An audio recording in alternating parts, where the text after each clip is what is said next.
I'm Penny Schouten, I'm 57, and I've survived a heart attack. Born and raised in Wappingers, yep. Proud Wappingers Falls resident. This is my family farm. My friends were the animals on the farm. They've always been a part of my life, especially horses. The bulk of my career is in international education. I was a marketing person, so I recruited students to go study abroad, and part of that was that I got to travel the world. But I was very lucky. I was able to go to college. I was the first member of my family to go to college. And then I wanted to live in England, and the only way I could get the visa was to go to college over there. So I did a second master's degree in e-business. I lucked out in my family.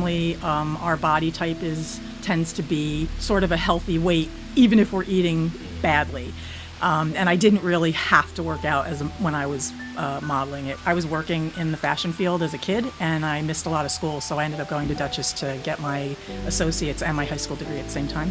But I loved bread, and of course I loved sweets and pasta. But I became a vegetarian in my late teens to early 20s. Have been a vegetarian, don't eat a lot of fried or processed foods, but I am active. I'm around horses. I have to, depending on what I'm doing that day, if I'm at a horse show, I am walking or running great distances back and forth. So it was a Thursday, March 2017, and it was as if I had been running a mile and I got out of breath.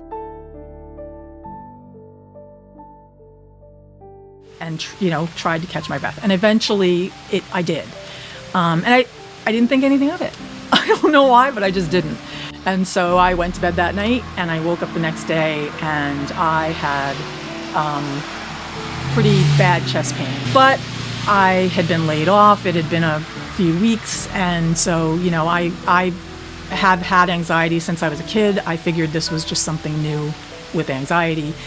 And so I had work to do at my desk, so I was sitting at my desk, and I would have to stop every once in a while and just focus on breathing so I didn't panic. And I kept having an argument with myself, like, you should call an ambulance. And I just went around in my head for hours and just have this checked out, just in case.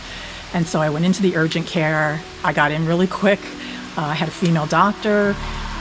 The pain had sort of subsided. I still had it, but it wasn't as bad. And I told her what was going on, and she's like, "And what's going on in your life?" And I said, "Well, I just lost my job, but I've got a side gig, and I'm doing that." And she's like, "Oh, okay." So she didn't take any tests. She didn't take my blood pressure. She didn't do an EKG. She did nothing except talk to me. "Oh, it's anxiety. You're stressed, and you probably eat too much sugar, and you probably drink too much soda." But the next day, which was Saturday, I was at the barn. And so I went to my friend who owns the barn, and I said, "I'm going to go home. I'm not feeling good." And she said, "You look green or gray?"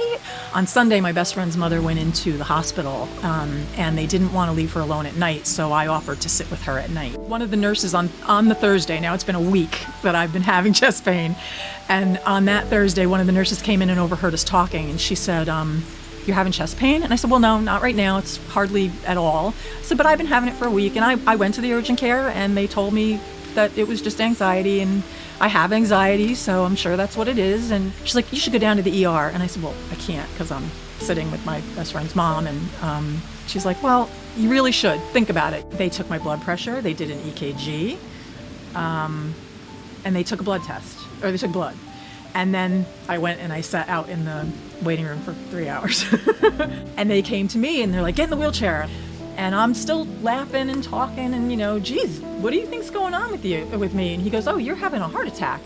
And I said, "No, I'm 50 years old. I'm not having a heart attack. I'm fine. I'm healthy." And he goes, "No, you're having a heart attack." And what completely snapped me out of my frivolity was, and I don't know why he chose to say it this way, but he said to me, "Do you have any next of kin you want to call?" I don't even know that it registered what that really meant, but at some level I must have. And he said, "So," because "you have no heart damage, you have no heart disease." Because "In fact, you have the heart of a 25-year-old. You have these right angle veins." And he said, "Those are called tortuous veins, and that's what you have." I had a heart attack, but I didn't have a heart attack because I was eating fatty foods or I was overweight. I had a heart attack because I caught a virus. So for the smart women out there, do not put things off. It doesn't make you less tough. It doesn't make you less independent. If I just kept putting it off, what would have happened? You know, if I didn't go down that night, if I waited a week longer or a day longer, you know, what could have happened? Now, what I would tell other women,